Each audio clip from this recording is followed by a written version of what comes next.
Hello. If you're able to, please close your eyes. Take a deep breath in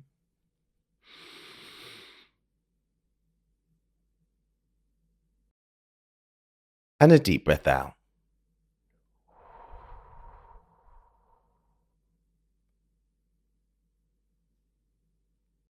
Relax your shoulders. Unclench your jaw. Take another deep breath in.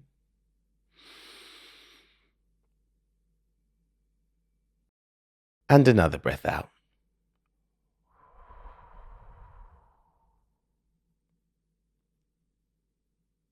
You can open your eyes now. My name is David, and welcome to Mindful Moments. How are you today? I hope you're well. Welcome to the second episode of 2024. We're at the beginning of January still, and if you listened to last week's episode, you remember me saying that sometimes it feels like we need to start the year off as we mean to go on. We need to hit the ground running, and we need to start at a very fast pace and keep things going from there. But sometimes it actually makes more sense to enter the year slowly, to survey the new terrain and decide what the best course of action is from there. And I'm very firmly in the latter camp this year. I've entered this year very gradually, very slowly.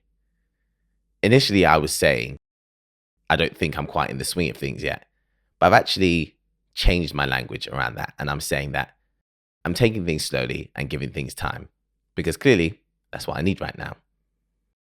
It's taking me a while to warm up, but I'm doing my best to be fine with that.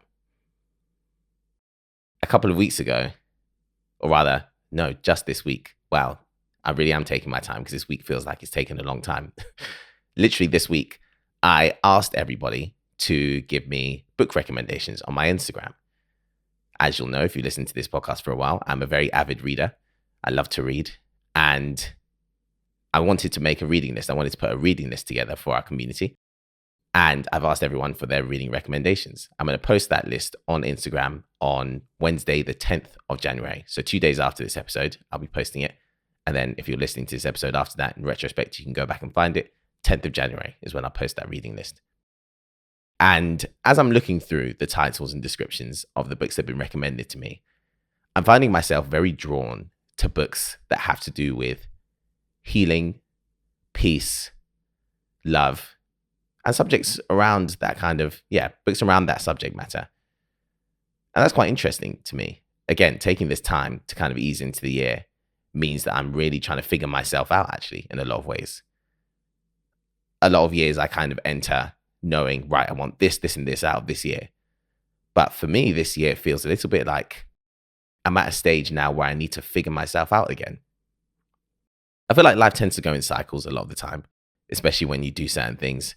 You start a new thing, you might not be the best at it. You work at it, you work yourself to a point of confidence, then you work yourself to a point of second nature. And then once something becomes second nature, you start something new and start that cycle over again. And I feel like towards the latter stage of last year, I got towards the stage of second nature with all the things I was doing. Oh, sorry, actually, you get to second nature, then after that, you get to tiredness.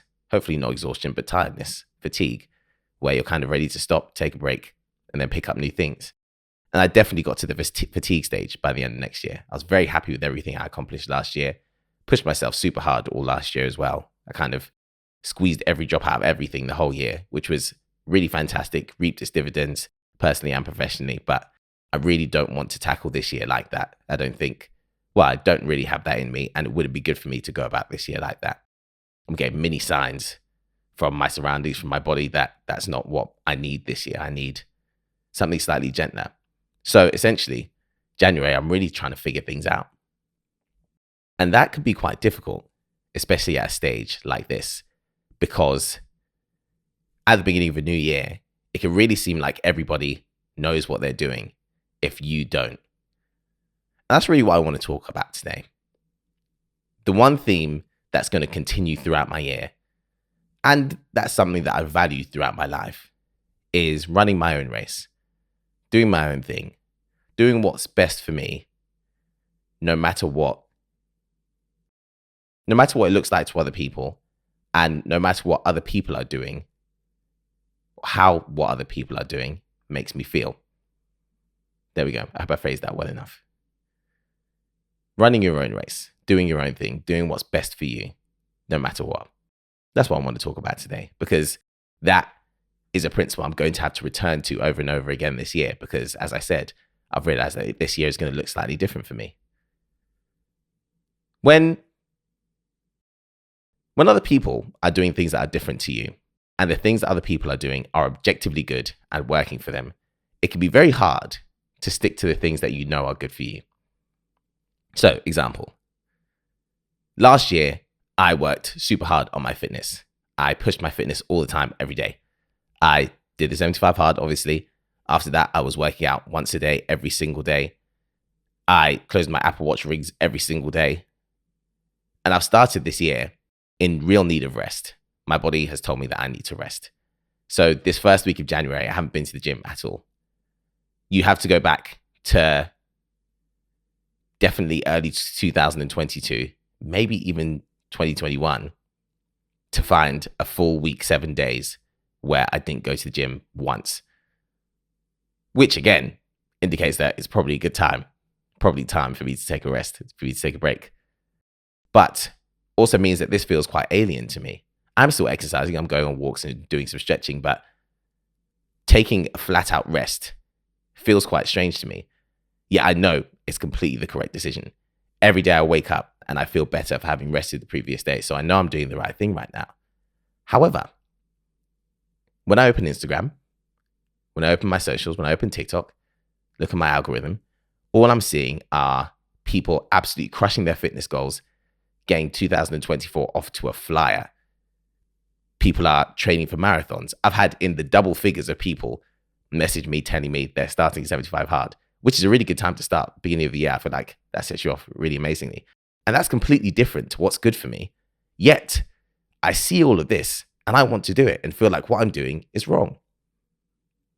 And it can be very hard. It can be really hard to look at other people doing something that's objectively good and stick to what you're doing because what you're doing is different and is good for you. But that's really something I need to do. I need to stick to doing what's good for me. That's the last two words of that sentence that are most important for me. Highlight it, underline it 3 times. What's good for me? Running my own race is the biggest favor I can do to myself and to everybody else.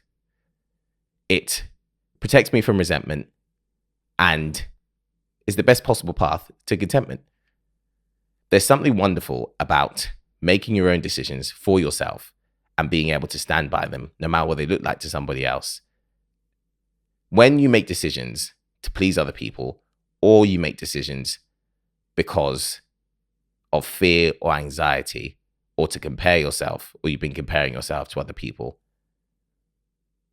if you make decisions on those on that basis and things don't work out as you wanted them to, there's a real hollowness to that, because you didn't even stay true to yourself when you were making the decisions, when you were doing those things, and you didn't even end up getting what you wanted out of it.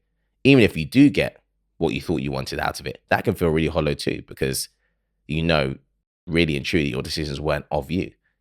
But it can be very difficult. It can be very difficult to look at other people do things that are objectively good, to see what other people have and what other people are doing, and to continue to listen to your internal voice throughout all of that. Especially because you don't just have one internal voice. You don't just have one internal voice at one time. At one time, I might know that rest is really good for me. Then I might wake up tomorrow, feel a little bit better. I really want to exercise. There's a voice telling me, just go and exercise. Just do it. You rested yesterday. It's absolutely fine. Even though I'd agreed with myself, I'm going to rest for a week. On Thursday, you wake up and you think, I could do some exercise. And it's hard to stick to what you originally planned for yourself. It's hard to listen to the voice in your head that has the greater perspective in mind. But what I need to keep returning to, and what I do keep returning to, running my own race is the biggest favor I can do myself and I can do everyone else. It protects me from resentment, and it's the best possible path to contentment. What's right for me could be completely different to what's right for somebody else. And what I do and what somebody else does could be objectively good, could be objectively fantastic. We just have different circumstances to work with right now. That's where comparison can be so difficult. And as I said, a lot of these comparisons that I'm having is when I go on social media.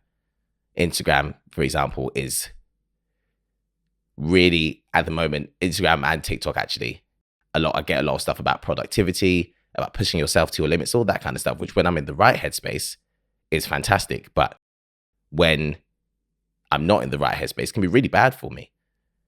And I think that's the thing. When we use our social media, when we compare ourselves to other people, it's not a bad thing to do any of those things. It's not bad to use social media. It's not bad to compare yourself to other people in order to motivate yourself or look at somebody's example to push yourself and think, yep, if they can do it, I can do it too. It's not bad to be inspired by people.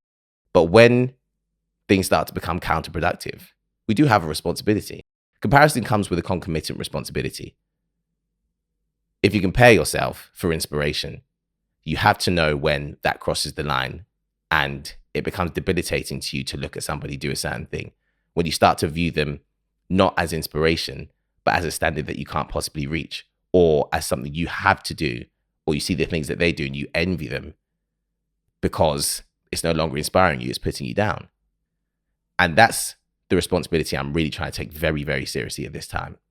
Knowing that what's good for me is quite different to what a lot of people seem to be doing. And that's the key word as well, seem to be doing. Knowing that what I need to do for myself is quite different from that. I need to adjust my habits accordingly. Greatly reduced my screen time this week, and I think I'll continue to do that. I'm doing a lot more reading than I am being on social media. I'm trying to focus on other things and really focus on the things that I need to do. And although I still feel uneasy, although it still feels difficult to approach the start of this new year in a different way to what I'm used to and to what it seems like other people are doing, I know that it's right for me. I know that it's good for me. And I'm maintaining perspective over the bigger picture. One of the things I think that's really bothering me or making me feel anxious is when you hit the ground running or when you start something well, the latter stages are always much easier. If I start this year and I'm already smashing the gym and I'm working super hard at all my work and I feel like I'm doing great, it makes me feel easier, or it would make me feel easier about what's to come in the latter stages of this year. I feel like if I started well, it's easier to finish well and I'm setting myself up for success later. Setting yourself up for success later implies that if I don't do something now, then I'm not setting myself up for later. I'm making my life harder in the latter stages of this year. And that's something that's making me anxious. It is. But it's not true.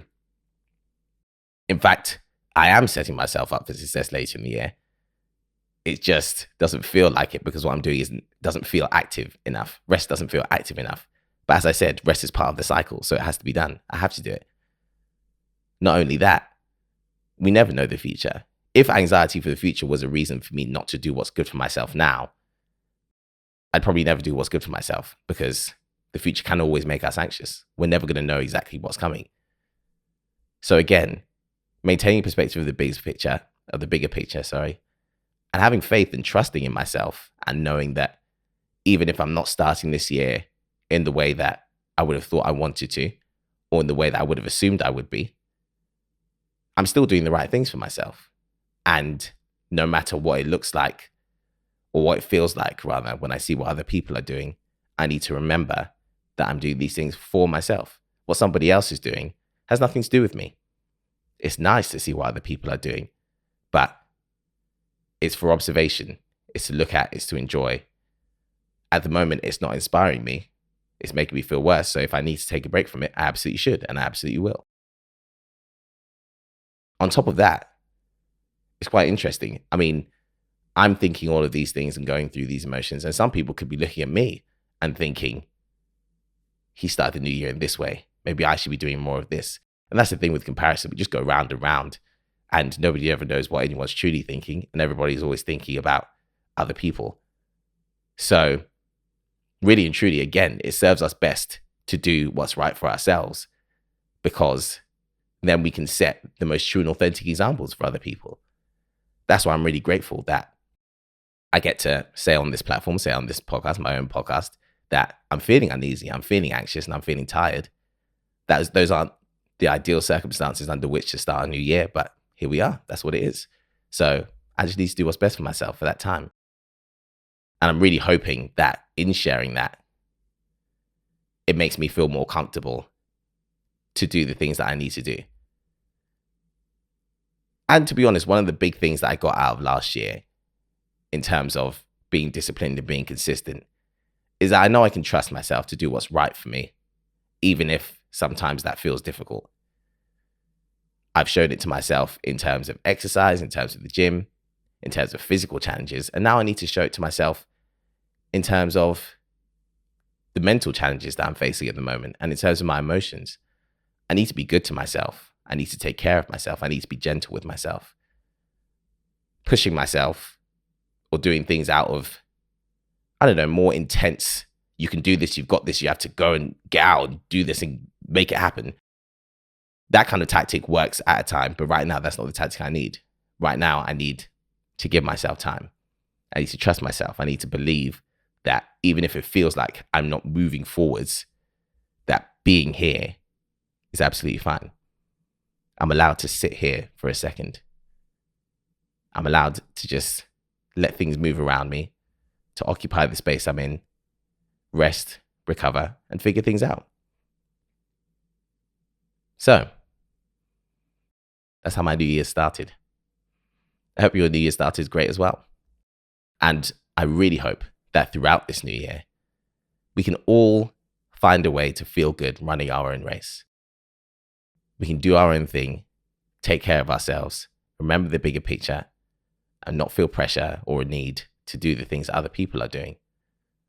That we remember why we've chosen to do the things that we're doing, and that we know better than anyone what's good for us.